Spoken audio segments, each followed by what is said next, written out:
വേദിയിലും സദസ്സിലുമുള്ള പ്രിയപ്പെട്ടവരെ, അവകാശ നിഷേധങ്ങൾക്കെതിരെ പൗരാവകാശ ജാഥ എന്ന മുദ്രാവാക്യം ഉയർത്തിക്കൊണ്ട് നടത്തിയ പരിപാടിയുടെ പ്രതിഷേധ റാലിയുടെ സമാപനത്തിലാണ് നമ്മളുള്ളത്.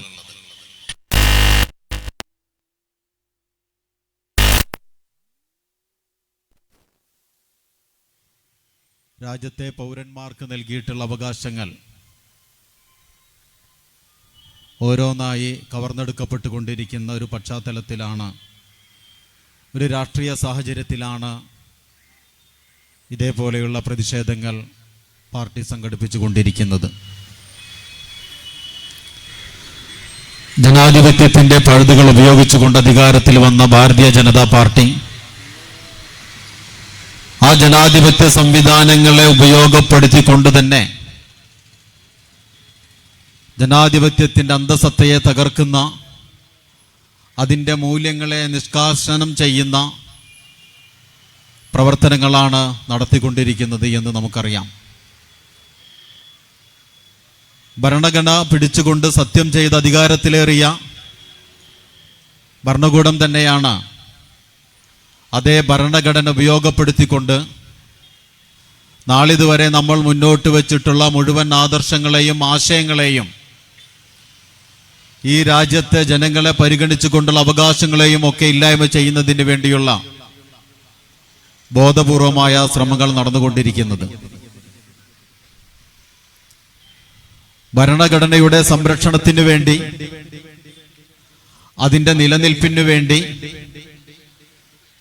കഴിഞ്ഞ 10-14 വർഷക്കാലമായി ഇന്ത്യ രാജ്യത്തിന്റെ തെരുവുകൾ പ്രക്ഷുബ്ധമാണ് എന്ന് നമുക്കറിയാം.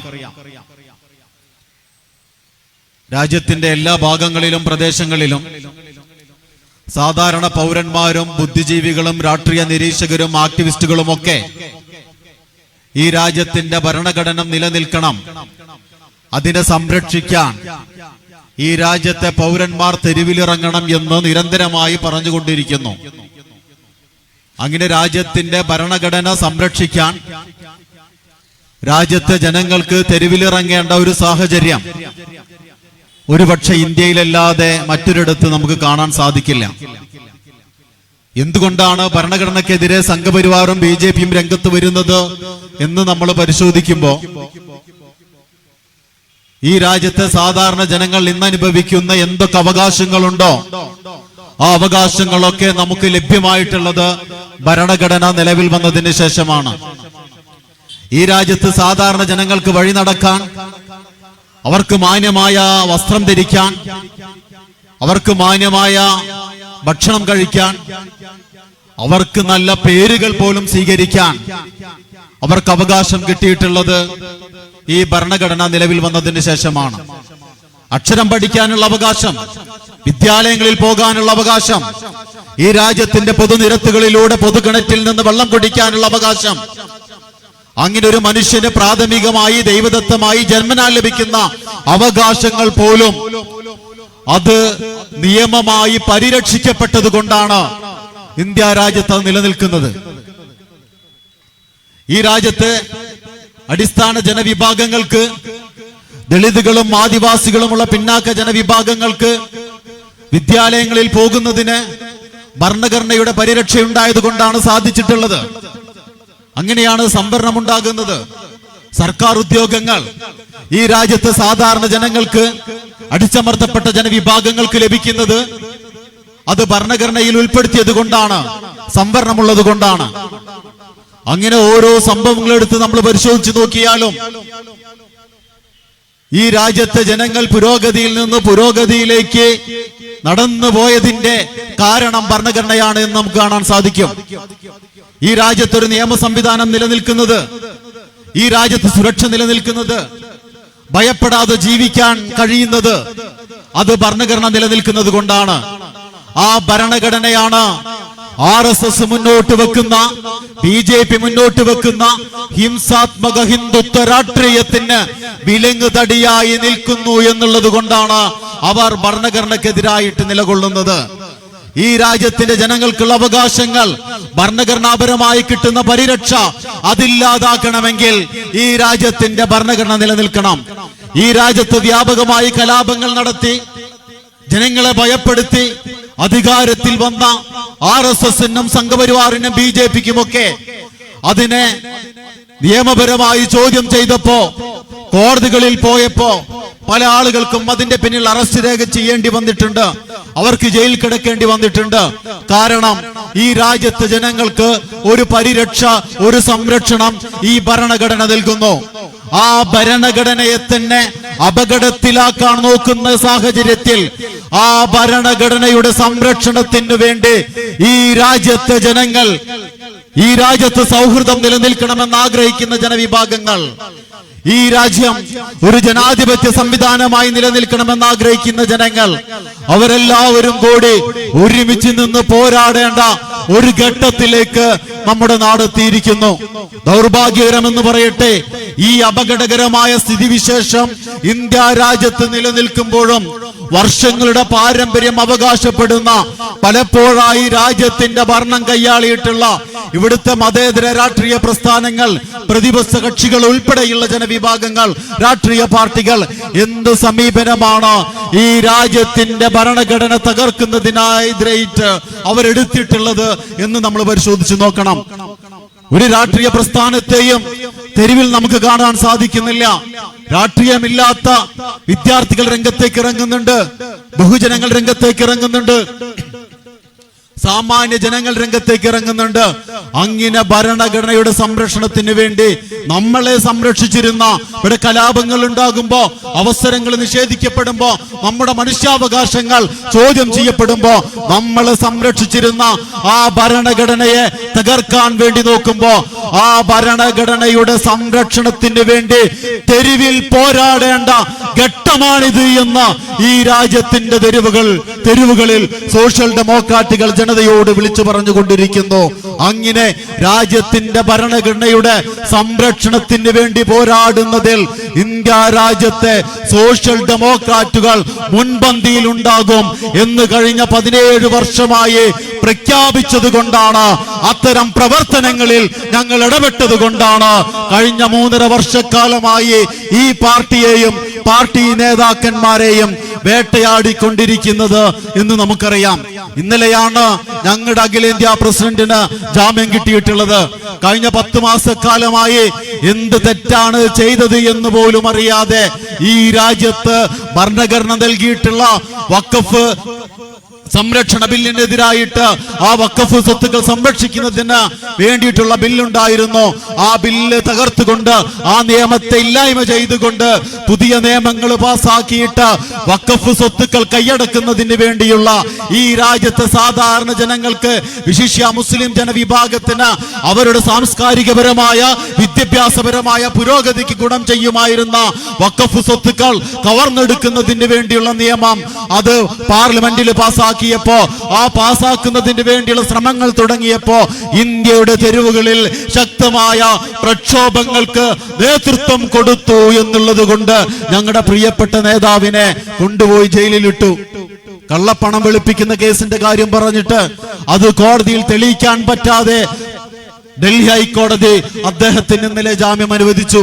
നമ്മുടെയൊക്കെ നേതാക്കന്മാരെ വിവിധ സംസ്ഥാനങ്ങളിൽ ഒരുപാട് ആളുകളെ ഇതേപോലെ വന്ന് അറസ്റ്റ് ചെയ്ത് കൊണ്ടുപോയിട്ടുണ്ട്. ഒരു പുലർക്കാലത്ത് വന്ന് അവരുടെ ജീവിതത്തിൽ നിന്ന്, അവരുടെ കുടുംബത്തിൽ നിന്ന് അവരെ പിടിച്ചു കൊണ്ടുപോയി അടർത്തി മാറ്റിയിട്ട് അവരെ ഇരുട്ടറയിലേക്ക് തള്ളിയാൽ ഈ പ്രസ്ഥാനത്തിന്റെ പ്രവർത്തകരൊക്കെ ഈ പണിയൊക്കെ നിർത്തി അവർ അവരുടെ സ്വന്തം കാര്യങ്ങളിലേക്ക് പോയി പോകും എന്ന് ഇവർ ധരിച്ചിട്ടുണ്ടായിരുന്നു. ഞങ്ങളുടെ നേതാക്കന്മാർ ഇതെല്ലാം നിർത്തി ഇനി രാഷ്ട്രീയ പ്രവർത്തനം നിർത്തിയിട്ട് സമാധാനത്തോടുകൂടി അവർ നിശബ്ദമായിരിക്കും എന്നാണ് അവർ ധരിച്ചിട്ടുണ്ടായിരുന്നത്.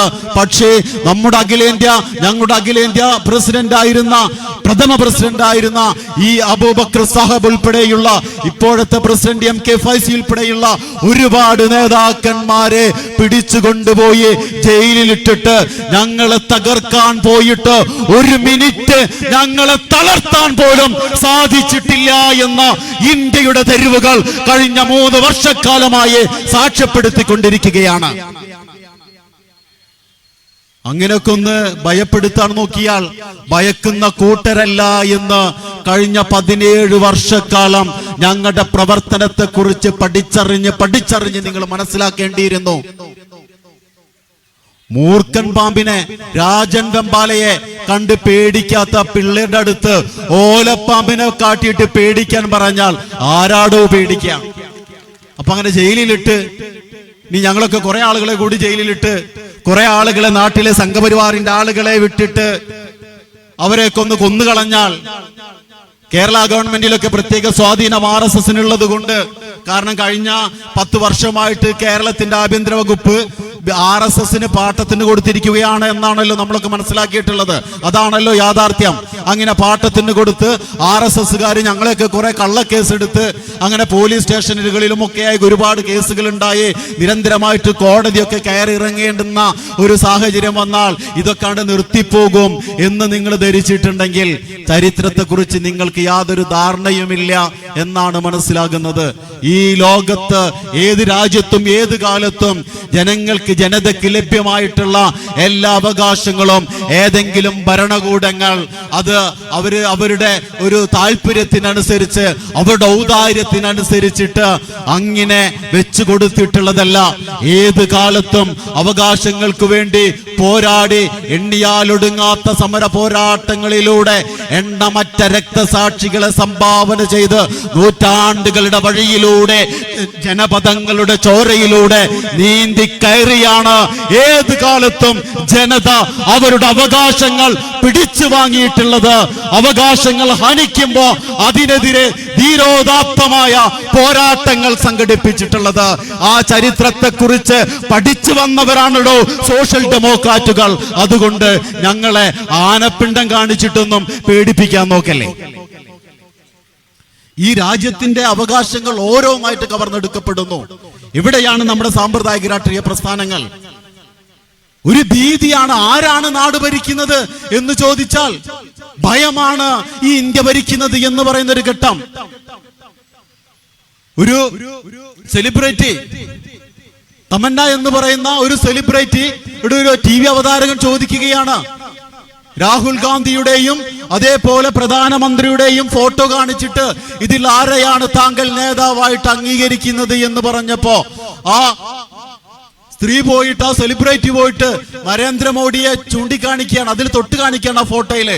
എന്നിട്ട് തിരിഞ്ഞു നിന്ന് ഈ ലോകത്തിനോട് വിളിച്ചു പറഞ്ഞു, എനിക്ക് ഈ നാട്ടിൽ ജീവിക്കണ്ടേ എന്ന്.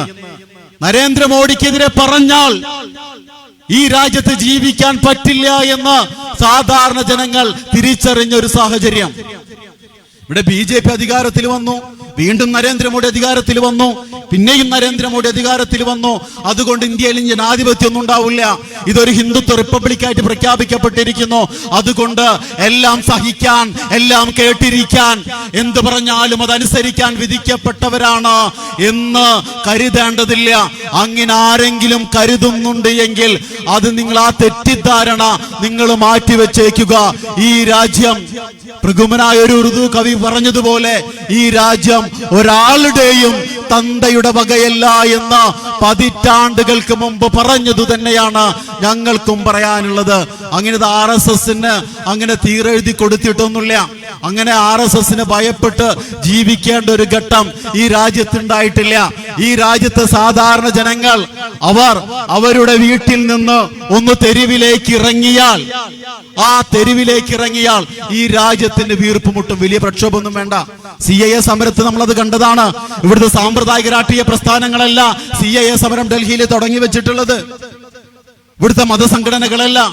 ഡൽഹിയിലെ പ്രാന്തപ്രദേശങ്ങളിൽ തെരുവുകളിൽ താമസിക്കുന്ന സാധാരണ ഉമ്മമാർ, 50ഉം 60ഉം വയസ്സുള്ള, 70ഉം 78ഉം ഒക്കെ വയസ്സുള്ള സാധാരണ ഉമ്മമാരും അമ്മമാരും അവർ നിരക്ഷരരാണ് എന്ന് നമ്മൾ പറയുന്നു, അബലകളാണ് എന്ന് നമ്മൾ പറയുന്നു.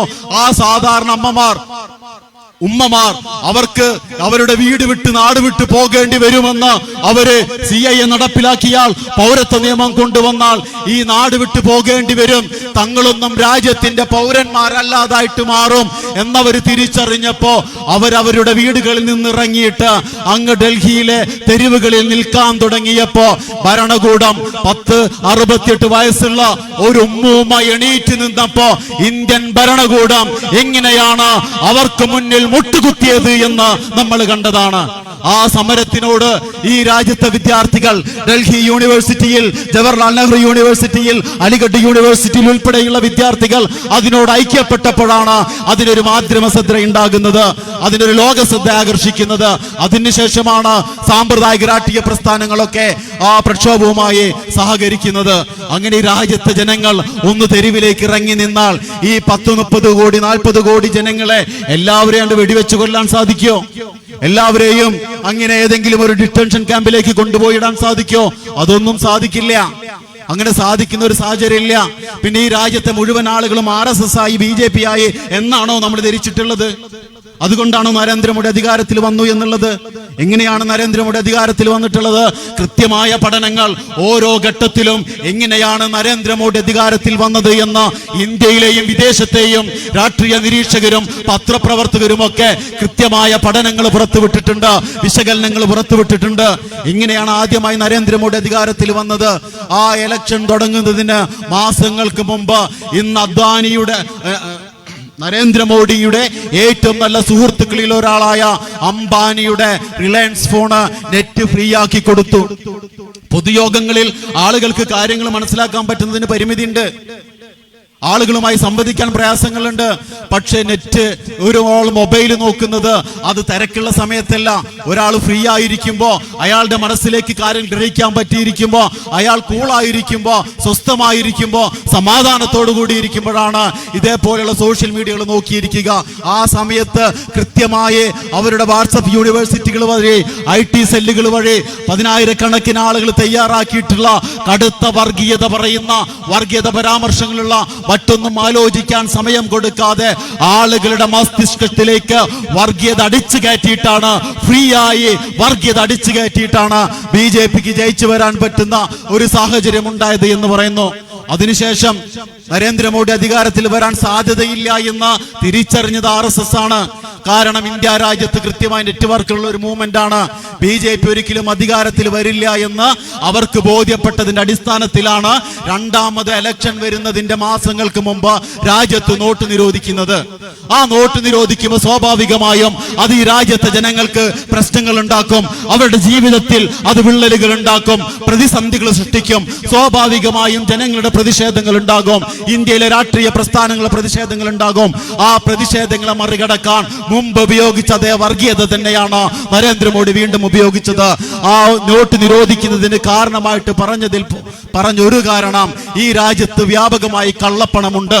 ആ കള്ളപ്പണം ഉപയോഗിച്ചിട്ടാണ് ഇവിടെയുള്ള മുസ്ലിം തീവ്രവാദികൾ ഈ രാജ്യത്ത് പ്രശ്നങ്ങൾ ഉണ്ടാക്കുന്നത് എന്ന് പറഞ്ഞതോടുകൂടി രാഹുൽ ഗാന്ധി അടക്കമുള്ള കോൺഗ്രസിന്റെയും CPM-ന്റെയും ഉൾപ്പെടെ പ്രതിപക്ഷ കക്ഷികൾ ഉൾപ്പെടെയുള്ള രാഷ്ട്രീയ പ്രസ്ഥാനങ്ങൾ ഒന്നും സംസാരിക്കാതെ എന്തെങ്കിലും വോട്ട് നിരോധനത്തിനെതിരെ പറഞ്ഞാൽ അത് രാജ്യദ്രോഹമാകുമോ എന്ന് ഭയപ്പെട്ടിട്ട് അവർ മുസ്ലിം തീവ്രവാദത്തെ അനുകൂലിക്കുന്നവരാണ് എന്ന് BJPയുടെ ആളുകൾ പ്രചരിപ്പിക്കുമെന്ന് ഭയപ്പെട്ടിട്ട് മിണ്ടാതിരിക്കുകയാണ് ചെയ്തത്.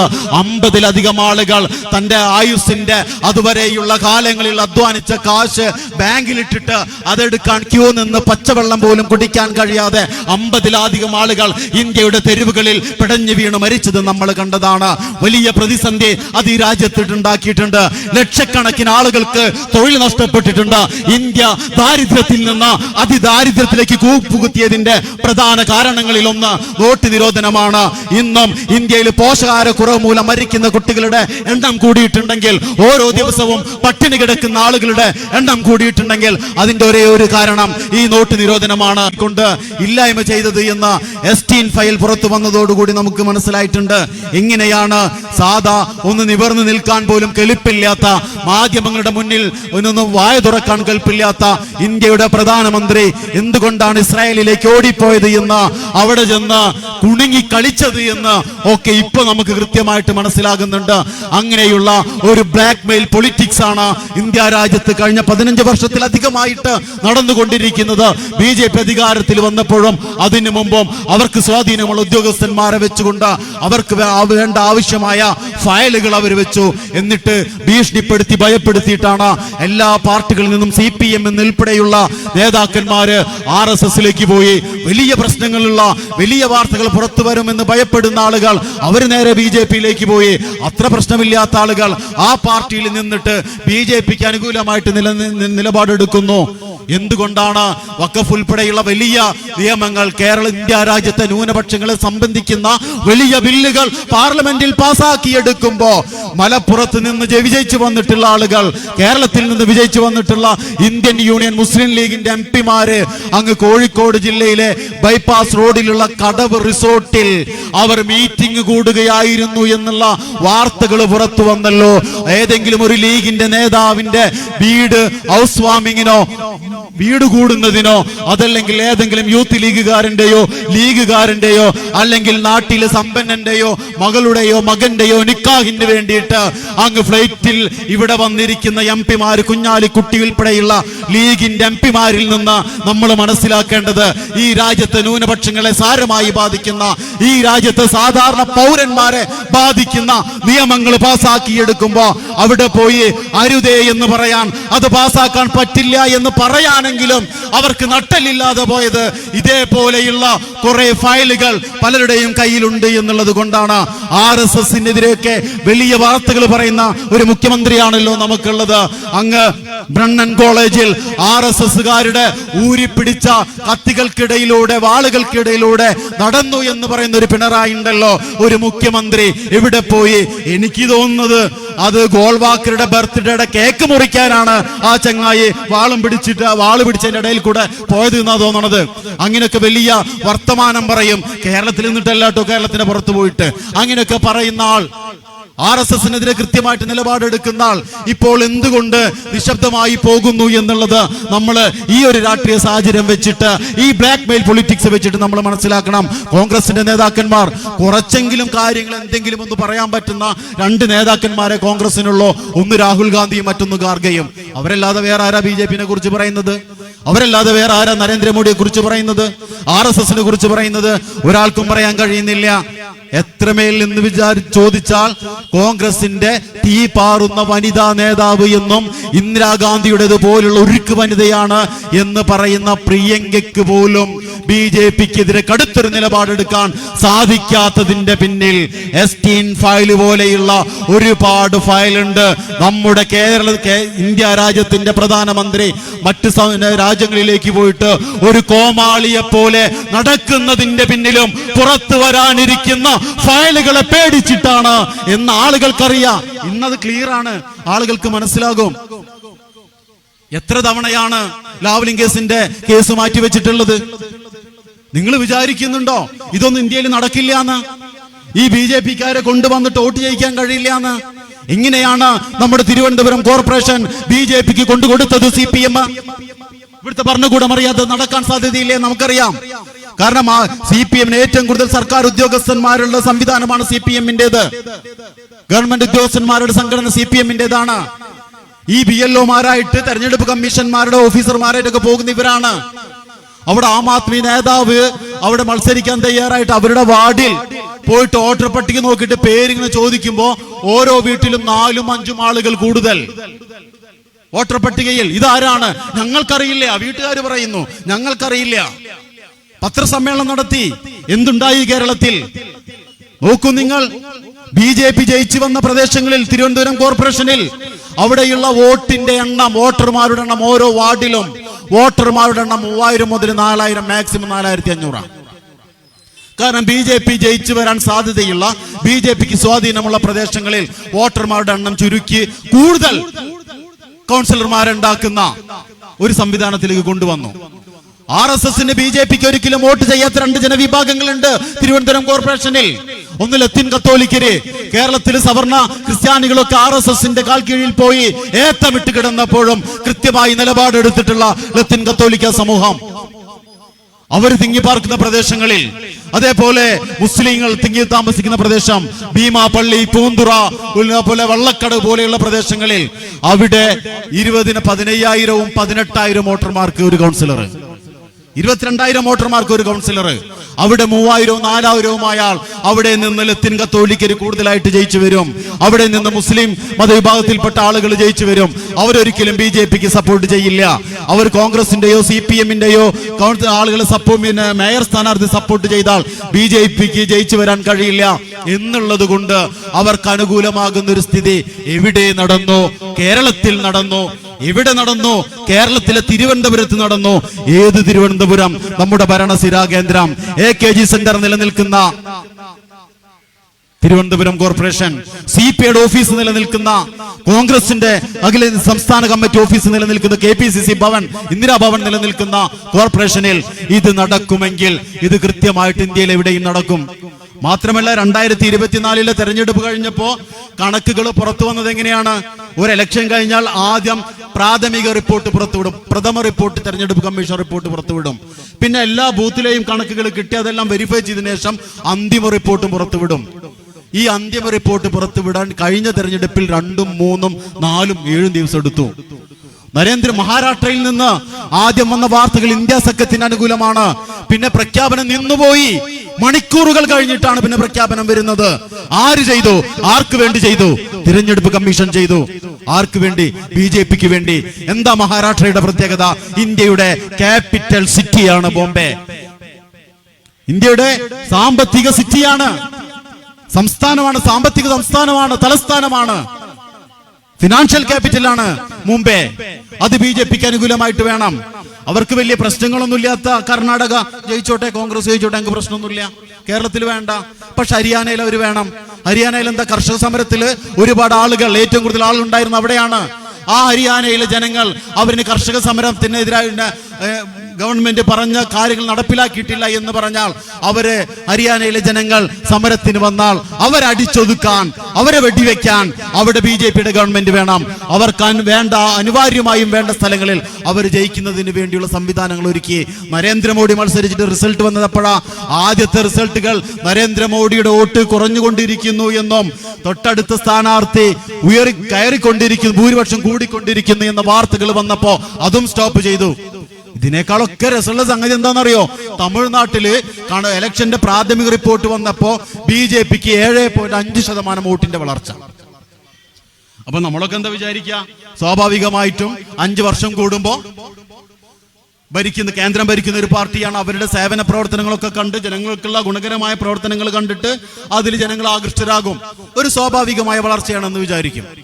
പ്രഥമ റിപ്പോർട്ട് വന്നപ്പോ 7.5% വളർച്ച BJPക്ക് വോട്ടിംഗിൽ ഉണ്ടായിട്ടാണ്. പക്ഷെ അന്തിമ റിപ്പോർട്ട് പുറത്തു വന്നപ്പോ ഈ പ്രഥമ റിപ്പോർട്ടും അന്തിമ റിപ്പോർട്ടും തമ്മിലുള്ള വ്യത്യാസം 7.3%. സംഗതി തിരിഞ്ഞ ആദ്യം തെരഞ്ഞെടുപ്പ് കമ്മീഷൻ പറയാണ് അങ്ങനെ BJPക്ക് വോട്ട് കിട്ടിയിട്ടുണ്ട്. ആ വോട്ട് എങ്ങനെ വന്നു എന്നുള്ളതാണ് പ്രശ്നം. ആ വോട്ട് വ്യാപകമായി ആളുകൾ വോട്ട് വെട്ടിയിട്ടും ഇല്ലാത്ത ആളുകൾ വോട്ട് ചേർത്തിട്ടും ഉണ്ടാക്കിയെടുത്തിട്ടുള്ളത്. യഥാർത്ഥ കണക്കിൽ തമ്മിൽ ഒരുപാട് അന്തരങ്ങളുണ്ട്. ഇങ്ങനെ ഇന്ത്യയിലെ ബീഹാറിൽ നിന്നുള്ള കണക്കുകളൊക്കെ ഒരുപാട് നമ്മൾ ചാനലിലൊക്കെ കണ്ടിട്ടുള്ളതാണ്. അങ്ങനെ തെരഞ്ഞെടുപ്പിന് അട്ടിമറിച്ചു. ഇനി BJPക്ക് അധികാരത്തിൽ വരാൻ സാധിക്കുമോ? ഒരു സാധ്യതയില്ല. പിന്നെ എന്താ സംവിധാനിക്കുക? ഇവിടെ ഒരു പ്രസിഡൻഷ്യൽ ഭരണം പ്രഖ്യാപിക്കുകയോ ഇതൊരു ഹിന്ദുരാഷ്ട്രം ആയിട്ട് പ്രഖ്യാപിക്കുകയോ ചെയ്യണം. സ്വാഭാവികമായും അതിനെതിരെ ജനങ്ങൾ സജീവമായ രംഗത്തേക്ക് ഇറങ്ങും. ഇന്ന് നിങ്ങൾ നോക്കൂ, ഇവിടെ മുസ്ലിങ്ങളെയല്ല BJP അധികാരത്തിൽ വന്നതിന് ശേഷം ഏറ്റവും കൂടുതൽ തല്ലിക്കൊലകൾക്ക് വിധേയമാക്കിയിട്ടുള്ളത് മുസ്ലിങ്ങളെയല്ല ദളിതുകളെയാണ് എന്നുള്ള പഠനങ്ങൾ പുറത്തു വന്നിട്ട് നാഷണൽ ക്രൈം റെക്കോർഡ് ബ്യൂറോവിന്റെ കണക്കുകൾ പുറത്തുണ്ട്. അത് കൃത്യമായി ദളിതുകൾക്ക് മനസ്സിലായിട്ടുണ്ട്. അവർ BJPക്ക് ശക്തമായ രംഗത്ത് നിലനിൽക്കുന്നുണ്ട്. ഇന്ത്യയിൽ പട്ടിണി അതിഗുരുതരമായ രീതിയിൽ വർദ്ധിച്ചുകൊണ്ടിരിക്കുന്നു. ജനങ്ങൾ BJPക്ക് എതിരാണ്. ഇന്ത്യയിലെ പത്രങ്ങൾ കാണിക്കുന്ന വാർത്തകൾക്ക് അപ്പുറത്തേക്ക് സോഷ്യൽ മീഡിയയിലും നമ്മളൊന്ന് കറങ്ങി നടന്നാൽ കൃത്യമായിട്ടുള്ള ഈ രാജ്യത്തിന്റെ വസ്തുത നമുക്ക് മനസ്സിലാക്കിയെടുക്കാൻ സാധിക്കും. വളരെ പ്രതിസന്ധിയിലാണ് രാജ്യം മുന്നോട്ട് പോകുന്നത്. അപ്പോ ഈ BJP വരാൻ സാധ്യതയില്ല. അതുകൊണ്ട് എന്ത് ചെയ്യുന്നു? അതുകൊണ്ട് SIR നടപ്പിലാക്കുന്നു. എന്താ SIR? ജനാധിപത്യം എന്ന് നമ്മൾ പറഞ്ഞത് എന്തിനെയാണ്? ഓരോ ഭരണകൂടം അധികാരത്തിൽ വന്നാൽ അവരുടെ പ്രവർത്തനങ്ങൾ നോക്കി അവർ ഇനി വേണോ വേണ്ടേ എന്ന് തീരുമാനിക്കാനുള്ള അവകാശം അത് ജനങ്ങൾക്കാണുള്ളത്. വേറെ ഏതെങ്കിലും പാർട്ടിയെ തിരഞ്ഞെടുക്കണോ, അവരുടെ നയങ്ങൾ നോക്കി പോളിസികൾ നോക്കിയിട്ട് തിരഞ്ഞെടുക്കണോ എന്ന് ജനങ്ങൾക്ക് തീരുമാനിക്കാം. അങ്ങനെ ജനങ്ങൾക്ക് വേണ്ടി ജനങ്ങൾ തിരഞ്ഞെടുക്കുന്ന ഭരണകൂടങ്ങളെയാണ് ജനാധിപത്യ ഭരണകൂടങ്ങൾ എന്ന് നമ്മൾ വിളിച്ചിരുന്നത്. ആ ജനാധിപത്യത്തിന്റെ അന്തസത്തയെ അടിമേൽ മറിച്ചിടുകയാണ് BJP ചെയ്തുകൊണ്ടിരിക്കുന്നത്. അതിനെ തകർക്കുകയാണ് BJP ചെയ്തുകൊണ്ടിരിക്കുന്നത്. SIR എന്ന് പറഞ്ഞാൽ അത് വെറും ഒരു വോട്ടർ പട്ടിക പരിഷ്കരണമായിട്ട് നമ്മൾ കാണേണ്ടതില്ല. ഇന്ത്യയിൽ ആദ്യമായിട്ടല്ല SIR നടപ്പിലാകുന്നത്. അതൊരു ചർച്ചയായിട്ടില്ലല്ലോ. 7ാമത്തെയോ 8ാമത്തെയോ SIR ആണ് ഇന്ത്യയിൽ നടപ്പിലാക്കുന്നത്. നോട്ട് ഇതേപോലെ പല പ്രാവശ്യം ഇന്ത്യയിൽ നിരോധിച്ചിട്ടുണ്ട് കേട്ടോ. ജനങ്ങൾ ഇതൊന്നും അറിയാറില്ല, അറിയേണ്ടതുമില്ല. അങ്ങനെ SIR വീണ്ടും 8ാമത്തെയോ 7ാമത്തെയോ SIR നടപ്പിലാക്കുന്നു. വലിയ പ്രതിഷേധങ്ങൾ ഉണ്ടാകുന്നു. ഈ SIR എന്തിനാ നടപ്പിലാക്കുന്നത്? ഞാൻ പറഞ്ഞല്ലോ, നേരത്തെ ജനാധിപത്യത്തിനെ നേരെ കീഴ്മേൽ മറിക്കുകയാണ്. ഇനി മുതലുള്ള ജനാധിപത്യം എന്ന് പറയുന്നത് RSSും BJPയും മുന്നോട്ട് വെക്കുന്ന ജനാധിപത്യം എന്ന് പറയുന്നത് ഭരണകൂടത്തിന് വേണ്ട വോട്ടർമാരെ, ഭരണകൂടത്തിന് സപ്പോർട്ട് ചെയ്യുന്ന വോട്ടർമാരെ ഭരണകൂടം തെരഞ്ഞെടുക്കുന്നു. ഗവൺമെന്റിന് വോട്ട് ചെയ്യുമെന്ന് ഉറപ്പുള്ളവരെ ഗവൺമെന്റ് തിരഞ്ഞെടുക്കുന്ന ജനാധിപത്യത്തിന്റെ അട്ടിമറിയാണ് ഈ വോട്ടർ പട്ടിക പരിഷ്കരണം എന്ന് അതാണ് അതിന്റെ അപകടം. അത് നമ്മൾ തിരിച്ചറിയണം. കുറച്ച് ആളുകളുടെ പേര് വെട്ടിമാറ്റുക എന്ന് പറഞ്ഞതുപോലെ നിസ്സാരമല്ല. മരിച്ച ആളുകളുടെ പേര് വെട്ടിമാറ്റുക എന്ന് പറഞ്ഞതുപോലെ ലഘുവല്ല. അവർക്ക് വോട്ട് ചെയ്യാൻ സാധ്യതയില്ലാത്ത, BJPക്ക് വോട്ട് ചെയ്യാൻ സാധ്യതയില്ലാത്ത ആളുകളുടെ വോട്ട് വേണ്ട. അവർ വോട്ട് ചെയ്യേണ്ടതില്ല. അവർ പൗരന്മാരായി പരിഗണിക്കേണ്ടതില്ല. അവർക്ക് പൗരന്മാർക്ക് നൽകേണ്ട അവകാശങ്ങൾ കൊടുക്കേണ്ടതില്ല. ഇതൊക്കെ ഏതെങ്കിലും ഒരു മുസ്ലിങ്ങളുടെ വോട്ട് വെട്ടിമാറ്റും എന്ന് വിചാരിച്ചിട്ട് ഉള്ളാലചിരിക്കുന്ന കുറച്ച് ആളുകളുണ്ട്. ഇതാണ്ട് നടന്നു കഴിഞ്ഞാൽ ഇന്ത്യയിൽ ഒരുപാട് ആളുകൾക്ക് വോട്ടുണ്ടാവില്ല. സവർണ ഹിന്ദുത്വ ഫാസിസത്തെ സപ്പോർട്ട് ചെയ്യുന്ന ജനവിഭാഗങ്ങളല്ലാത്ത മുഴുവൻ ആളുകൾക്ക് വോട്ടില്ലാതാകുന്ന ഒരു അവസ്ഥയിലേക്ക് നമ്മുടെ രാജ്യം പോകുന്നു എന്നതുകൂടി നമ്മൾ അറിയേണ്ടതുണ്ട്. ഇങ്ങനെ ഈ രാജ്യത്തിന്റെ സംവിധാനങ്ങളെ ഒക്കെ അട്ടിമറിച്ചുകൊണ്ട്, ഭരണഘടന അട്ടിമറിച്ചുകൊണ്ട് ഈ രാജ്യം മുന്നോട്ട് പോകുമ്പോൾ എവിടെയാണ് നമ്മുടെ രാഷ്ട്രീയ പ്രസ്ഥാനങ്ങൾ എന്നതുകൂടി നമ്മൾ പരിശോധിച്ച് നോക്കണം. ഏതാനും ആഴ്ചകൾ കഴിഞ്ഞ കേരളത്തിലെ നിയമസഭാ ഇലക്ഷൻ നടക്കുകയാണ്. RSSനെതിരെ BJPക്കെതിരാണ് എന്ന് പറഞ്ഞുകൊണ്ട് കോൺഗ്രസ്സുകാർ നമ്മുടെ വീട്ടിലേക്ക് വരും, CPMകാർ നമ്മുടെ വീട്ടിലേക്ക് വരും, ലീഗുകാർ നമ്മുടെ വീട്ടിലേക്ക് വരും. RSSനെ തടയാൻ ഉള്ള സൗകര്യങ്ങൾ ഉണ്ടായിട്ടും അത് ഉപയോഗപ്പെടുത്താതിരുന്ന ആളുകളാണ് ഇനി BJPയെ തറപറ്റിക്കാൻ വേണ്ടി ഞങ്ങൾ വോട്ട് തരൂ എന്ന് പറഞ്ഞുകൊണ്ടുവരുന്നത്. ഒരു പ്രക്ഷോഭവും BJPക്കെതിരെ നടത്താൻ ഒരു രാഷ്ട്രീയ പ്രസ്ഥാനത്തെ നമ്മൾ കണ്ടിട്ടില്ലല്ലോ. നിങ്ങൾ ഓർക്കുന്നുണ്ടോ? പണ്ടൊക്കെ എന്റെയൊക്കെ പ്രായമുള്ള ആളുകൾക്ക് അറിയാം, പണ്ട് ബോഫേഴ്സ് കുംഭകോണം ഉണ്ടായപ്പോ കേരളത്തിന്റെ തെരുവുകളിൽ ഒക്കെ DYFIയുടെ ആളുകള് ഒരു പൈപ്പൊക്കെ ഇട്ട് അതിൽ കുന്തിരിക്കം കത്തിച്ച് പുകച്ചോണ്ടിരുന്നു. ബോഫേഴ്സ് പീരങ്കി മേടിച്ചിട്ട് അതില് അഴിമതി നടത്തി എന്ന് പറഞ്ഞിട്ട് വലിയ പ്രക്ഷോഭങ്ങൾ കേരളം കണ്ടിട്ടുണ്ട്, ഇന്ത്യ കണ്ടിട്ടുണ്ട്. പക്ഷെ എന്തുകൊണ്ട് ഇന്ത്യയുടെ ഭരണഘടന അട്ടിമറിക്കുന്ന, ജനാധിപത്യ സംവിധാനങ്ങൾ അട്ടിമറിക്കുന്ന ഇന്ത്യയിലെ പൗരന്മാർക്ക് ജീവിക്കാൻ പറ്റാവുന്ന ഒരു സാഹചര്യം ഇല്ലായ്മ ചെയ്യുന്ന ഒരു ഭരണമായിട്ട് പോലും അതിനെതിരെ നമ്മുടെ തെരുവുകൾ എന്തുകൊണ്ട് പ്രക്ഷുബ്ധമാകുന്നില്ല എന്ന് നമ്മൾ ആലോചിച്ച് നോക്കുമ്പോഴാണ് ഈ ബ്ലാക്ക് മെയിൽ പൊളിറ്റിക്സ് എത്രമാത്രം നമ്മുടെ രാഷ്ട്രീയ നേതാക്കന്മാരെ ഭയപ്പെടുത്തിയിരിക്കുന്നു എന്ന്. അതുകൊണ്ടാണ് ഞാൻ പറഞ്ഞത്, നരേന്ദ്രമോദി എല്ലായിട്ടും നാട് ഭരിക്കണത്, ഭയമാണ് നാട് ഭരിക്കണത് എന്ന് പറയാൻ കാരണം. ഭയമാണ് രാജ്യം ഭരിക്കുന്നത്. ഒരു രാഷ്ട്രീയ പ്രസ്ഥാനങ്ങളും വരുന്നില്ല. തിരുവനന്തപുരം കൊടുത്തു, RSSന് കൊടുത്തു. ആര് കൊടുത്തു? കേരള ഗവൺമെന്റ് കൊടുത്തു, പിണറായി വിജയൻ കൊടുത്തു. എല്ലാ CPമാരും കൊടുത്തു എന്ന് പറയണില്ല. ഇവിടെ കോൺഗ്രസ്സുകാരുണ്ട്. എന്താ അവർ ചെയ്തുകൊണ്ടിരിക്കുന്നത്? കഴിഞ്ഞ ലോക്കൽ ബോഡി ഇലക്ഷനിൽ BJP ജയിക്കാതിരിക്കാൻ കോട്ടുങ്ങൽ പഞ്ചായത്ത് ഉൾപ്പെടെയുള്ള, പത്തനംതിട്ടയിലെ കോട്ടുങ്ങൽ പഞ്ചായത്ത് ഉൾപ്പെടെയുള്ള പല സ്ഥലങ്ങളിലും BJP വരാതിരിക്കാൻ വേണ്ടി STPയുടെ ആളുകൾ അവരുടെ പഞ്ചായത്ത് മെമ്പർക്ക്, പ്രസിഡന്റിന് വോട്ട് ചെയ്തു. അവർ വിജയിച്ചു വന്നു. അപ്പോഴാണ് VD സതീശൻ പറയണത്, അത് രാജിവെച്ചേക്കും, STPയുടെ വോട്ട് വേണ്ട, BJPയുടെ വോട്ട് ഞങ്ങൾക്ക് വേണ്ട എന്ന് പറഞ്ഞു. പക്ഷെ പിന്നീട് കാണുന്നതോ BJP അങ്ങോട്ട് പിന്തുണക്കുന്നു, BJP എങ്ങോട്ട് പിന്തുണക്കുന്നു. കഴിഞ്ഞ തദ്ദേശ സ്ഥാപനങ്ങളിലേക്കുള്ള തെരഞ്ഞെടുപ്പ് നടന്നു കഴിഞ്ഞപ്പോ STPക്ക് വോട്ട് കൂടരുത് എന്ന RSSകാര് തീരുമാനിച്ചിട്ടുണ്ട്. നമ്മുടെ ജനപ്രതിനിധികൾ വർദ്ധിച്ചു വരരുത്, ഒരു ജനപ്രതിനിധി നമുക്ക് കിട്ടരുത് എന്ന് RSS തീരുമാനിച്ചിട്ടുണ്ട്. അതിന്റെ കാരണം എന്താണെന്നറിയോ? നമ്മുടെ നേതാക്കന്മാരുടെ കേസുകളൊക്കെ കോടതിയിലേക്ക് വരുന്ന ഒരു സാഹചര്യം. SDPIനെ കുറിച്ചിട്ട് വളരെ വലിയ ഭയപ്പെടുന്ന കഥകളാണ് ED ഉൾപ്പെടെയുള്ള NIA ഉൾപ്പെടെയുള്ള ആളുകൾ അങ്ങ് കോടതിയിൽ എഴുതി കൊണ്ട് കൊടുത്തിട്ടുള്ളത്. കേട്ടാല് പേടിച്ച് വിറച്ചു പോകുന്ന, പേടിച്ച് ഹൃദയസ്തംഭനം ഉണ്ടാവും. അങ്ങനെയുള്ള കഥകളാ പറഞ്ഞ് നമ്മളെ കുറിച്ചിട്ടൊക്കെ, വലിയ പരിശീലനം കിട്ടിയിട്ടുള്ള വലിയ തീവ്രവാദികൾ എന്നൊക്കെ. അങ്ങനെ നമ്മളെ കുറിച്ച് വ്യാപകമായി കഴിഞ്ഞ 3.5 വർഷക്കാലം നിരന്തരം പറഞ്ഞിട്ടും നമ്മുടെ നേതാക്കന്മാരെ പിടിച്ച് ജയിലിലിട്ടിട്ടും ആ ഇലക്ഷൻ കഴിയുമ്പോൾ നമ്മുടെ വോട്ടിംഗ് ഷെയർ കൂടിയാൽ, നമ്മുടെ ജനപ്രതിനിധികളുടെ എണ്ണം വർദ്ധിച്ചാൽ നമുക്ക് കോടതിയിൽ പറയാൻ കഴിയും. ഇന്ത്യയിലെ എല്ലാ രാഷ്ട്രീയ പ്രസ്ഥാനങ്ങളെയും ഫൈസിക്ക് ജാമ്യം കൊടുത്തപ്പോൾ അത് പറഞ്ഞിട്ടുണ്ട്. എല്ലാ രാഷ്ട്രീയ പ്രസ്ഥാനങ്ങളെയും പ്രതിപക്ഷ നേതാക്കന്മാരെയും പാർട്ടികളെയും ഒക്കെ രാഷ്ട്രീയപരമായി ഇതേപോലെ ഭയപ്പെടുന്നതിന് വേണ്ടി, അവിയോജിപ്പുകളെ ഇല്ലായ്മ ചെയ്യുന്നതിന് വേണ്ടി വ്യാജമായ കേസ് ചുമത്തിയിട്ട് വേട്ടയാടുകയാണ്. ഒരുപാട് രാഷ്ട്രീയ പ്രസ്ഥാനം നമുക്ക് എണ്ണി പറയാൻ കഴിയും. അതേപോലെ നമുക്കും പറയാൻ കഴിയും. ആ രാഷ്ട്രീയം കൊണ്ട് തന്നെയാണ്, ഒരു ഭയപ്പെടുന്ന രാഷ്ട്രീയമുണ്ടല്ലോ, ഈ ശരിയുടെ രാഷ്ട്രീയം, സമത്വത്തിന്റെ രാഷ്ട്രീയം, നീതിയുടെ രാഷ്ട്രീയം, നിർഭയത്വത്തിന്റെ രാഷ്ട്രീയം, ആ രാഷ്ട്രീയത്തെ RSS ഭയപ്പെടുന്നത് കൊണ്ടാണ് നമുക്കെതിരെ കേസെടുത്തിട്ടുള്ളത്, നമ്മുടെ നേതാക്കന്മാരെ അറസ്റ്റ് ചെയ്ത് ജയിലിൽ അടച്ചിട്ടുള്ളത്, നമ്മളെ തകർക്കാൻ വേണ്ടിയിട്ട്. പക്ഷെ ജനങ്ങൾ നമുക്ക് വോട്ട് ചെയ്താൽ നമുക്കത് കോടതിയിൽ പറയാൻ കഴിയും. ഒരു ഭരണഘടനാ സ്ഥാപനം, തെരഞ്ഞെടുപ്പ് കമ്മീഷൻ പുറത്തുവിട്ട കണക്കുകൾ വെച്ചിട്ട് നമുക്ക് പറയാൻ സാധിക്കും, ഇത് ഞങ്ങളുടെ ജനപിന്തുണ വർദ്ധിക്കുകയാണ്, ഇവര് പറയുന്നത് പോലെയല്ല ജനങ്ങൾ ഞങ്ങൾ സ്വീകരിച്ചിരിക്കുന്നു എന്ന് നമുക്ക് പറയാൻ കഴിയും. ആ സാഹചര്യം ഇല്ലാതാക്കുന്നതിന് വേണ്ടി RSS തീരുമാനിച്ചു.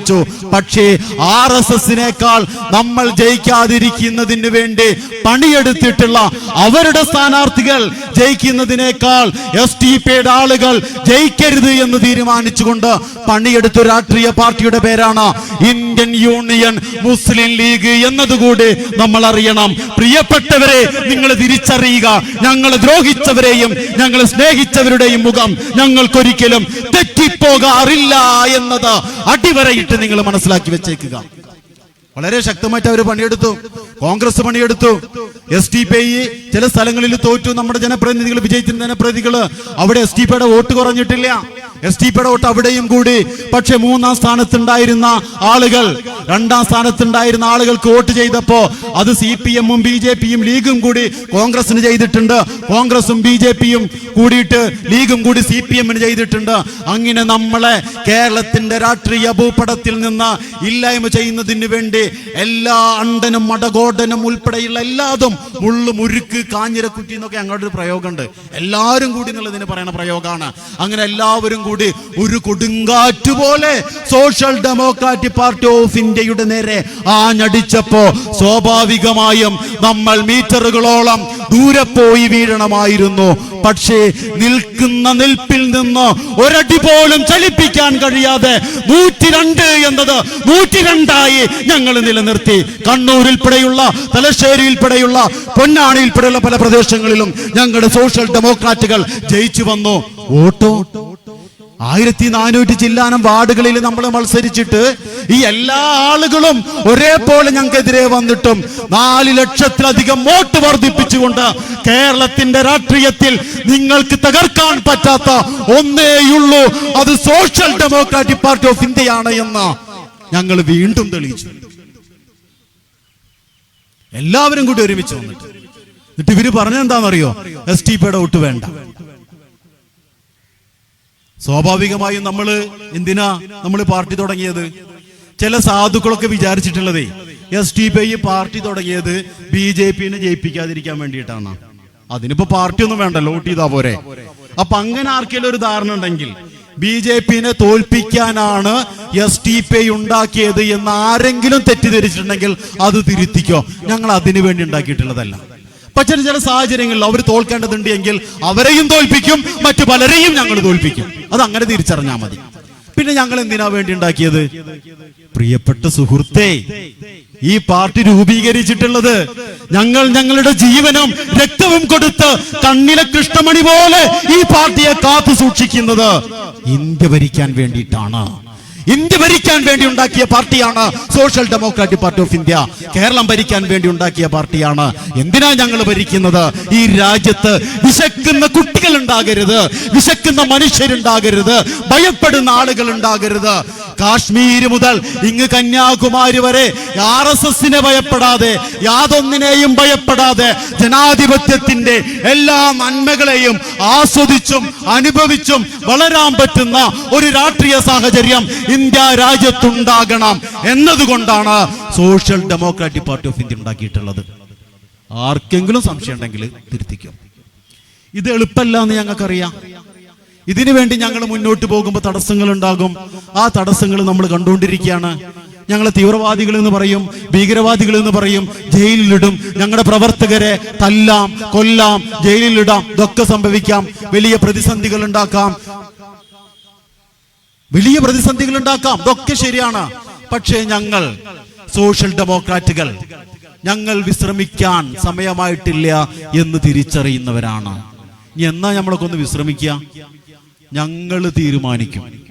SDPI തീരുമാനിക്കുന്ന ഒരു സോഷ്യൽ ഡെമോക്രാറ്റ് ഇന്ത്യ രാജ്യത്തിന്റെ പ്രധാനമന്ത്രിയായി സത്യപ്രതിജ്ഞ ചെയ്യുന്നതുവരെ ഞങ്ങൾ വെച്ച കാല് പിന്നോട്ടെടുക്കില്ല. അത് പ്രശ്നമാണ്. നിങ്ങൾ പ്രശ്നങ്ങൾ ഉണ്ടാക്കും. അങ്ങനെ ഞങ്ങളുടെ വഴിയിൽ തടസ്സങ്ങളായിട്ട് നിങ്ങൾ വരുമെന്ന് ഞങ്ങൾക്കറിയാം. ഞങ്ങൾ ഈ രാജ്യത്തിന്റെ തെരുവുകളിലാണ് ഞങ്ങൾ ജീവിച്ചുകൊണ്ടിരിക്കുന്നത്. ആദിവാസി ഊരുകളിൽ ഞങ്ങൾ പോയിട്ട് ഈ രാജ്യത്തിന്റെ അവസ്ഥയെക്കുറിച്ച്, സ്വാതന്ത്ര്യം കിട്ടി നൂറ്റാണ്ടുകൾ അടുക്കുമ്പോഴും ഇന്ത്യ രാജ്യത്ത് ആദിവാസി എന്തുകൊണ്ടാണ് ഇന്നും ഭൂമിയില്ലാത്തവനായി തുടരുന്നത്, പട്ടിണി കിടക്കുന്നവരായിട്ട് തുടരുന്നത്, മണ്ണ് തിന്ന് ജീവിക്കേണ്ടി വരുന്നവനായിട്ട് തുടരുന്നത് എന്ന് അവരോട് പറഞ്ഞ് അതിന്റെ കാരണക്കാരെ ചൂണ്ടിക്കാണിച്ച് അവരെയും ചേർത്ത് പിടിച്ചുകൊണ്ട് ഞങ്ങൾ വരും. ഇവിടുത്തെ ദളിത് കോളനികളിലേക്ക് ഞങ്ങൾ പോകും. ഈ രാജ്യം അധികാരം കിട്ടി ഭരണഘടന നിലവിൽ വന്നിട്ടും ഇന്നും അധികാരത്തിന്റെ നാലയലുകളിൽ പ്രവേശിപ്പിക്കാതെ, മെച്ചപ്പെട്ട ജീവിത സൗകര്യങ്ങളില്ലാതെ, പട്ടിണി കൊണ്ട് ചത്ത പശുവിന്റെ തോലൊന്നുരിഞ്ഞ് ഭക്ഷിച്ചാൽ അവരെ ജീവനോട് തുറ്റുകൊള്ളുന്ന, അവൻ ഒരു ബംഗ്ലാദേശിയാണ് എന്ന് തോന്നിയാൽ, ഒരു മുസ്ലിമാണ് എന്ന് തോന്നിയാൽ, പ്രബുദ്ധമാണ് എന്ന് നമ്മൾ പറയുന്ന നമ്മുടെ കേരളത്തിൽ പോലും അവനെ വെട്ടിയും കുത്തിയും ഒക്കെ കൊലപ്പെടുത്തുന്ന ഒരു സാഹചര്യമുണ്ടല്ലോ. അത് പറഞ്ഞുകൊണ്ട് അവരെ ചേർത്ത് പിടിച്ചുകൊണ്ട് ഞങ്ങൾ വരും. ഇവിടുത്തെ തെരുവുകളിൽ ഞങ്ങൾ പോകും. അതേപോലെ ഇവിടുത്തെ നഗരപ്രദേശങ്ങളിലെ ചേരികളിൽ ഞങ്ങൾ പോകും. അവരോട് ഈ രാജ്യത്തിന്റെ അവസ്ഥയെക്കുറിച്ച് ഞങ്ങൾ പറയും. അവരെയും ചേർത്ത് പിടിച്ചുകൊണ്ട് ഞങ്ങൾ വരും.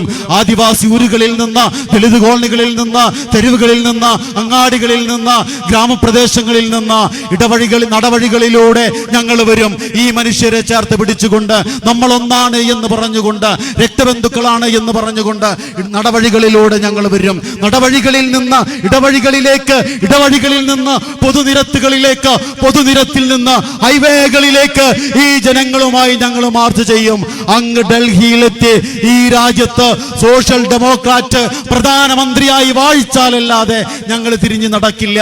അതിന് ഞങ്ങൾക്ക് തടസ്സം നിൽക്കുന്നത് അതാരാണെങ്കിലും, അത് BJP ആണെങ്കിലും, RSS ആണെങ്കിലും, ലീഗ് ആണെങ്കിലും, കോൺഗ്രസ് ആണെങ്കിലും, മറ്റാരാണെങ്കിലും അവരെയൊക്കെ ചരിത്രത്തിന്റെ ചവിറ്റുകൊട്ടയിലേക്ക് പുറം കാലുകൊണ്ട് ചവിട്ടിത്തെറിപ്പിച്ച് ഞങ്ങൾ മുന്നോട്ടു പോകും. ഇതിൽ യാതൊരു സംശയമില്ല. ഇങ്ങനെയൊക്കെ തീരുമാനിച്ചുറച്ചുകൊണ്ടാണ് ഞങ്ങൾ മുന്നോട്ട് വന്നിട്ടുള്ളത്. അതുകൊണ്ടാണ് ഓരോ സംവിധാനങ്ങളെ കുറിച്ചും കൃത്യമായ ധാരണകൾ ഞങ്ങൾക്കുള്ളത്.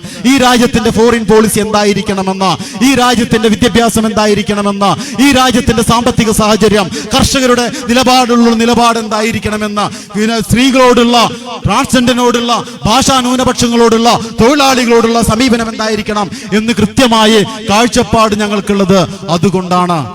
അതുകൊണ്ട് ഈ സാമ്പ്രദായിക രാഷ്ട്രീയ പ്രസ്ഥാനങ്ങൾ തിരഞ്ഞെടുപ്പിന് നമ്മളോട് മുമ്പിൽ നമ്മൾ വരും. BJP വിരുദ്ധത പറഞ്ഞുകൊണ്ട്, RSS വിരുദ്ധത പറഞ്ഞുകൊണ്ട്, കോൺഗ്രസും CPM ഒക്കെ വരും. അവരൊക്കെ തിരിച്ചറിയാൻ നമുക്ക് സാധിക്കണം. ഈ രാജ്യത്ത് സംഘപരിവാറിനെ ഭയപ്പെടാതെ, ബ്ലാക്ക്മെയിൽ ചെയ്യപ്പെടാത്ത, ബ്ലാക്ക്മെയിൽ ചെയ്യുകയാണെങ്കിൽ നമ്മളൊക്കെ സൈലന്റ് ആയി പോവും. അങ്ങനെ ബ്ലാക്ക്മെയിൽ ചെയ്താൽ അതിൽ വഴങ്ങുന്നവരെല്ലാം സോഷ്യൽ ഡെമോക്രാറ്റിക് പാർട്ടി ഓഫ് ഇന്ത്യയുടെ നേതാക്കന്മാര് എന്നുള്ളത് കൊണ്ടാണ് ജയിലിലേക്കൊക്കെ കൊണ്ടിട്ടുള്ളത്. ജയിലിലേക്ക് പോകുമ്പോൾ അവരെ നിങ്ങൾ കണ്ടിട്ടുണ്ട്. നെഞ്ചുവേദനയായിട്ട് ഹോസ്പിറ്റലിലേക്ക് പോകുന്ന ഒരു സോഷ്യൽ ഡെമോക്രാറ്റിനെയും നിങ്ങൾ കണ്ടിട്ടില്ലല്ലോ. പുഞ്ചിരിച്ചുകൊണ്ട് ധീരമായ അറസ്റ്റെങ്കിൽ അറസ്റ്റ്, ജയിലെങ്കിൽ ജയില്, നമുക്ക് കാണാമടാ എന്ന് പറഞ്ഞുകൊണ്ട് ധീരമായി നടന്നു പോകുന്ന ഞങ്ങളുടെ നേതാക്കന്മാരുണ്ടല്ലോ. ആ നേതാക്കന്മാരെ കണ്ട് പഠിച്ചിട്ടുള്ള അണികളാണ് ഞങ്ങൾ എന്നുള്ളത് കൊണ്ട് ഞങ്ങൾക്ക് മുന്നോട്ട് പോയേ മതിയാകൂ. അതുകൊണ്ട് കോൺഗ്രസ് എന്താണ് എന്ന് നമ്മൾ കൃത്യമായിട്ട് തിരിച്ചറിയണം. ഇപ്പൊ പറയാം STPI മത്സരിക്കും, നമ്മൾ മത്സരിക്കുന്നു പറയാം നമ്മുടെ സംസ്ഥാന പ്രസിഡന്റ്. അപ്പതേ ഭയങ്കര പ്രശ്നം. CPM പറയുന്നു BJP-നെ വിജയിപ്പിക്കാൻ, കോൺഗ്രസ് പറയുന്നു CPM-നെ BJP-യെ വിജയിപ്പിക്കാൻ, ലീഗ് പറയുന്നു BJP-നെ വിജയിപ്പിക്കാൻ. നമ്മൾ പറഞ്ഞു അങ്ങനെയൊന്നുമില്ല. BJP ജയിക്കാൻ സാധ്യതയുള്ള സ്ഥലങ്ങളിൽ ഇപ്പൊ ഏറ്റവും കൂടുതൽ 2 സ്ഥലങ്ങളാണ് പറയുന്നത്. ആ 2 സ്ഥലങ്ങളിൽ ഒരുത്തിൽ CPM-ന്റെ സ്ഥാനാർത്ഥി നിൽക്കട്ടെ, പൊതു സ്ഥാനാർത്ഥിയായിട്ട് നമ്മൾ വിജയിപ്പിച്ചു കൊടുക്കാമല്ലോ. നമ്മൾ പലപ്പോഴും ചെയ്തിട്ടുണ്ടല്ലോ. വേറൊരു സ്ഥലത്ത് UDF-ന്റെ ആൾ നിൽക്കട്ടെ, CPM ഉൾപ്പെടെയുള്ള എല്ലാവരും അതിന് പിന്തുണക്കട്ടെ, BJP ജയിക്കാതിരിക്കും. അത് പറ്റില്ല. എന്നാ STPI ഞങ്ങൾ എന്നാ നിങ്ങൾക്ക് വോട്ട് ചെയ്യാം. STPIയുടെ വോട്ട് വേണ്ട. പിന്നെ ജനാധിപത്യ സംവിധാനത്തിൽ ഞങ്ങൾ വോട്ട് ചെയ്യാതിരിക്കണം? അതിനെക്കുറിച്ച് അവർക്ക് മറുപടി ഇല്ല. പിന്നെ ഞങ്ങൾ എല്ലാ കാലം ഇങ്ങനെ വോട്ട് ചെയ്തു തരും, നിങ്ങൾ എന്തൊക്കെ പറഞ്ഞാലും. പണ്ട് തമ്പ്രമാര് പറഞ്ഞാൽ അടിയാന്മാരെ അതേപോലെ അക്ഷരം പ്രതി അനുസരിക്കുന്ന ഒരു കാലമല്ല എന്ന് നിങ്ങൾ തിരിച്ചറിയുക. അങ്ങനെ നട്ടെല്ല് വളച്ചുകൊണ്ട് ശീലിക്കുന്ന ഒരു കുട്ടിയും സോഷ്യൽ ഡെമോക്രാറ്റിക് പാർട്ടിയിൽ ഇല്ല എന്ന് നിങ്ങൾ തിരിച്ചറിഞ്ഞോ? ഇത്രയേ ഉള്ളൂ പ്രശ്നം. BJP ജയിക്കാതിരിക്കുക. BJP ഇന്ത്യ ഭരിച്ചു കഴിഞ്ഞ 10-13 വർഷമായിട്ട് ഇന്ത്യ ഭരിച്ചുകൊണ്ടിരിക്കുക. എന്നിട്ട് എന്തുണ്ടായി നമുക്കറിയാം.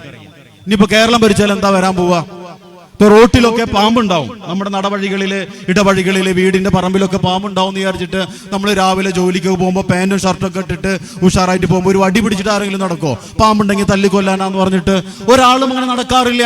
പാമ്പ് വന്നാൽ എന്താ ചെയ്യേണ്ടത് നാട്ടുകാർക്ക് അറിയാമേ. അത് സ്കൂളിലോ കോളേജിലോ പഠിക്കുന്നൊന്നുമല്ലല്ലോ. അത് നമുക്ക് നൈസർഗികമായി പ്രകൃതിപരമായി കിട്ടുന്ന ചില സവിശേഷതകളുണ്ട്. ആ സവിശേഷതകൾ അതും പെടും. അതിനെ കുറിച്ചൊന്നും ഒരാളും ബേജാറാവണ്ട. BJP ഇന്ത്യ ഭരിച്ചിട്ടുണ്ടാകാത്തൊരു പ്രശ്നം BJP കേരളം ഭരിച്ചിട്ടുണ്ടായിട്ടില്ല. അങ്ങനെ ഉണ്ടാക്കിയാൽ ഇന്ത്യയിലെ ജനങ്ങൾക്ക് അതിനെ എങ്ങനെ നേരിടാമെന്ന് കൃത്യമായിട്ട് അറിയുന്നത് കൊണ്ടാണ് അവരൊക്കെ മര്യാദാരാമന്മാരായിട്ട് ജീവിച്ചുകൊണ്ടിരിക്കുന്നത്. അപ്പൊ അതിനെക്കുറിച്ച് ഒരു ആശങ്കപ്പെട്ടൊന്നും വേണ്ട.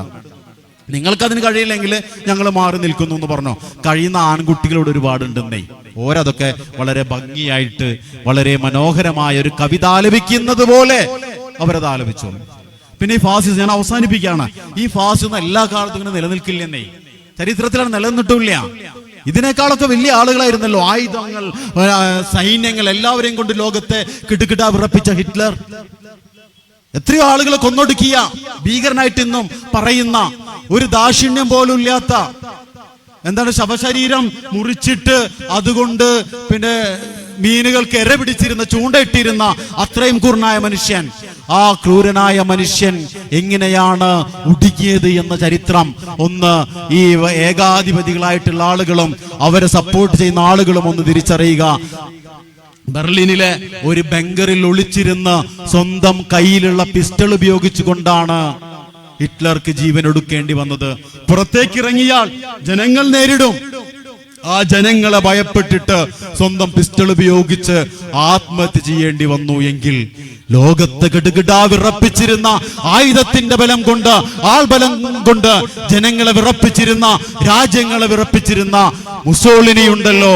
ആ മുസോളിനിയെ മിലാനിലെ തെരുവ് വിളക്ക് കാലിൽ ജനങ്ങൾ തലകീഴായി കെട്ടിത്തൂക്കിയിട്ട് തല്ലിക്കൊന്നിട്ട് മിലാനിലെ തെരുവ് വിളക്ക് കാലിൽ തലകീഴായി കെട്ടിത്തൂക്കിയിട്ടു. അങ്ങ് അഫ്ഗാനിസ്ഥാനിൽ ഒരു നജീബുള്ള ഉണ്ടായിരുന്നു. അവിടുത്തെ സാധാരണ മനുഷ്യരെ, ഗോത്രവർഗക്കാരെ ആളുകളെ കൊന്നൊടുക്കിക്കൊണ്ടിരുന്ന, അവരെ ചൂഷണം ചെയ്തുകൊണ്ടിരുന്ന, അവരെ ഭയപ്പെടുത്തിക്കൊണ്ടിരുന്ന നജീബുള്ളയെ അവിടുത്തെ ജനങ്ങൾ ഇതേപോലെ കാബൂളില് ഒരു ഇലക്ട്രിക് പോസ്റ്റിന്റെ മുകളിൽ അദ്ദേഹത്തെ തലകീഴായി കെട്ടിത്തൂക്കിയിട്ട് കല്ലെറിഞ്ഞിട്ടാണത്രേ അദ്ദേഹം അദ്ദേഹം കൊല ചെയ്യപ്പെട്ടിട്ടുള്ളത്. അങ്ങ് ഇറാനിൽ ഒരു ഷാരാജാവ് ഉണ്ടായിരുന്നു. ജനങ്ങൾ ആർത്തട്ടസിച്ച് വരുമ്പോ ഓടിപ്പോയി അദ്ദേഹം, എന്നിട്ട് ഫ്രാൻസിലേക്ക് രക്ഷപ്പെടുകയാണ് ചെയ്തിട്ടുള്ളത്. ഏതാനും മാസങ്ങൾക്ക് മുമ്പ് അങ്ങ് നേപ്പാളിൽ അവിടെയുള്ള മന്ത്രിമാരെ സാധാരണ ജനങ്ങൾ ഉടുവസ്ത്രം പോലും എടുക്കാൻ സമയം കൊടുക്കാതെ തെരുവിലൂടെ ആട്ടിയോടിച്ചതുപോലെ ഇന്ത്യയിലെ ഏകാധിപതികൾക്കും തെരുവിലൂടെ ഓടിപ്പോകേണ്ടി വരുന്ന കാലം അതിവിദൂരമല്ല എന്ന ചരിത്ര സത്യം തിരിച്ചറിയാൻ നിങ്ങൾ തയ്യാറാകണം എന്ന് സൂചിപ്പിച്ചുകൊണ്ട് ഈ രാജ്യത്തിന്റെ ജനാധിപത്യത്തെ പുഷ്ടിപ്പെടുത്താൻ, ഈ രാജ്യത്തിന്റെ ജനാധിപത്യ സംവിധാനത്തെ ശക്തിപ്പെടുത്താൻ ഒന്നിച്ചു നിൽക്കേണ്ടതിന്റെ ഒരു രാഷ്ട്രീയ സാഹചര്യം ഇപ്പോഴുണ്ട്. ഞങ്ങൾക്കറിയാം, ഇവിടെയുള്ള രാഷ്ട്രീയ പ്രസ്ഥാനങ്ങളുമായിട്ട് ഒരുപാട് വിയോജിപ്പുകൾ ഞങ്ങൾക്കുണ്ട്. ലീഗുകാരുമായി വിയോജിക്കാൻ ഞങ്ങൾക്ക് 100 കാരണമുണ്ട്. CPM-ഉമായി വിയോജിക്കാൻ 100 കാരണമുണ്ട്. ഇന്ത്യൻ നാഷണൽ കോൺഗ്രസുമായിട്ട് വിയോജിക്കാൻ 100 കാരണങ്ങളുണ്ട്. അവര് ചെയ്തതൊന്നും അങ്ങനെ മറവിക്ക് വിട്ടുകൊടുക്കാൻ പറ്റുന്നതല്ല. അങ്ങനെ വിയോജിക്കാൻ 100 കാരണങ്ങളുണ്ട് എങ്കിലും ഈ രാജ്യത്തിന്റെ ഇപ്പോഴത്തെ സ്ഥിതി പരിഗണിച്ചുകൊണ്ട്, ഈ അപകടാവസ്ഥയെ പരിഗണിച്ചുകൊണ്ട് ഈ വിയോജിപ്പുകൾക്കിടയിലും യോജിപ്പിന്റേതായ മേഖലകൾ കണ്ടെത്താൻ കഴിയണം എന്ന് തന്നെയാണ് social Democratic Party of India മുന്നോട്ട് വെക്കുന്ന രാഷ്ട്രീയം. കാരണം നമുക്ക് വിയോജിക്കാൻ 100 കാരണങ്ങളുണ്ട് എങ്കിലും നമുക്ക് യോജിക്കാൻ 1000കണക്കിന് 10000കണക്കിന് കാരണങ്ങളുള്ള ഒരു കാലഘട്ടത്തിലാണ്, ഒരു രാഷ്ട്രീയ സാഹചര്യത്തിലാണ്, ഒരു പ്രദേശത്താണ് നമ്മളുള്ളത് എന്നുള്ളത് കൊണ്ട് യോജിപ്പിന്റെ മേഖലകൾ കണ്ടെത്താൻ കഴിയണം. കാരണം യോജിക്കാതിരുന്ന ആളുകളെല്ലാം ഒരുമിച്ച് യോജിച്ചപ്പോഴാണ് ഫാസിസം ലോകത്ത് പരാജയപ്പെട്ടിട്ടുള്ളത്, നാസിസം ലോകത്ത് പരാജയപ്പെട്ടിട്ടുള്ളത്. അതുകൊണ്ട് ഹിംസാത്മക ഭരണകൂടങ്ങളെ, ജനവിരുദ്ധ ഭരണകൂടങ്ങളെ നിലക്ക് നിർത്താൻ ജനകീയ രാഷ്ട്രീയ പ്രസ്ഥാനങ്ങളുടെ ഐക്യപ്പെടൽ ഉണ്ടാകേണ്ടതുണ്ട്. അത്തരം ഒരു ഐക്യപ്പെടലിന് വേണ്ടി, അത്തരം ഒരു രാഷ്ട്രീയത്തിന് വേണ്ടി, നിർഭയത്വത്തിന്റെ രാഷ്ട്രീയത്തിന് വേണ്ടി നിരന്തരം പോരാടിക്കൊണ്ടിരിക്കുന്ന പ്രസ്ഥാനമാണ് social Democratic Party of India. ഈ രാജ്യത്ത് ഒരു പൗരന്റെ പ്രാഥമിക ബാധ്യത എന്ന് പറയുന്നത് ഈ ജനാധിപത്യ സംവിധാനത്തെ സംരക്ഷിക്കുന്നതിന് വേണ്ടിയുള്ള രാഷ്ട്രീയപരമായ പോരാട്ടമാണ്. ഈ രാജ്യത്തിന്റെ ഭരണഘടനയെ കാക്കേണ്ട, സംരക്ഷിക്കുന്നതിന് വേണ്ടിയുള്ള ജനാധിപത്യപരമായ ബാധ്യതയാണ്. ആ ബാധ്യത നിറവേറ്റാൻ നിങ്ങൾ സോഷ്യൽ ഡെമോക്രാറ്റിക് പാർട്ടി ഓഫ് ഇന്ത്യയുടെ കൊടിപിടിക്കാൻ നിങ്ങൾ തയ്യാറാകണം. പാർട്ടിയിലേക്ക് നിങ്ങൾ വരാൻ തയ്യാറാകണം. ഞങ്ങളുടെ സ്ഥാനാർത്ഥികൾക്ക് വോട്ട് ചെയ്യാൻ നിങ്ങൾ തയ്യാറാകണം. RSS എന്ന് പറയുമ്പോൾ അവരുടെ ബ്ലാക്ക് മെയിൽ പൊളിറ്റിക്സിന് വിധേയമായിട്ട് RSS ഒന്നിരിക്കാൻ പറയുമ്പോ മുട്ടിൽ കിടന്നു കൊടുക്കുന്ന കോൺഗ്രസിന്റെയും CPM-ന്റെയും ലീഗുകാരന്റെയും ഒക്കെ നേതാക്കന്മാർക്ക് ഈ രാജ്യത്ത് സംരക്ഷിക്കാൻ കഴിയില്ല എന്നതിന് കഴിഞ്ഞ 10-20 വർഷങ്ങളുടെ ചരിത്രം നമ്മുടെ മുന്നിലുണ്ട്. ആ ചരിത്രം നമുക്കൊരു തിരിച്ചറിവായി മാറട്ടെ എന്ന, നമുക്കൊരു അനുഭവമായി മാറട്ടെ എന്ന് പ്രത്യാശിച്ചുകൊണ്ട് സോഷ്യൽ ഡെമോക്രാറ്റുകൾ മുന്നോട്ട് വെക്കുന്ന ഈ സമത്വത്തിന്റെ രാഷ്ട്രീയത്തിന്, നീതിയുടെ രാഷ്ട്രീയത്തിന്, ഈ നിർഭയത്തിന്റെ രാഷ്ട്രീയത്തിന് നിങ്ങളുടെ പൂർണ്ണ പിന്തുണയും പ്രാർത്ഥനയും ഉണ്ടാകണമെന്ന് അഭ്യർത്ഥിച്ചുകൊണ്ട് എന്നെ ശ്രവിച്ച മുഴുവൻ ആളുകൾക്കും 1000 വിപ്ലവ അഭിവാദ്യങ്ങൾ നേർന്നുകൊണ്ട് ഫെബ്രുവരി 17 എന്ന് പറയുന്നത് കേരളത്തിലെ വൈദേശിക പോരാട്ടങ്ങൾക്ക് നേതൃത്വം കൊടുത്തിട്ടുള്ള, കേരളത്തിലെ ജീവസുറ്റ പോരാട്ടങ്ങൾക്ക് ഇന്നും ആവേശമായിട്ട് നിലനിൽക്കുന്ന ആലി മുസ്ലിയാരുടെ മരണദിനമാണ്. ആ രക്തസാക്ഷി ദിനങ്ങൾ നമിച്ചുകൊണ്ട് നിർത്തുന്നു. ജയ് സോഷ്യൽ ഡെമോക്രസി.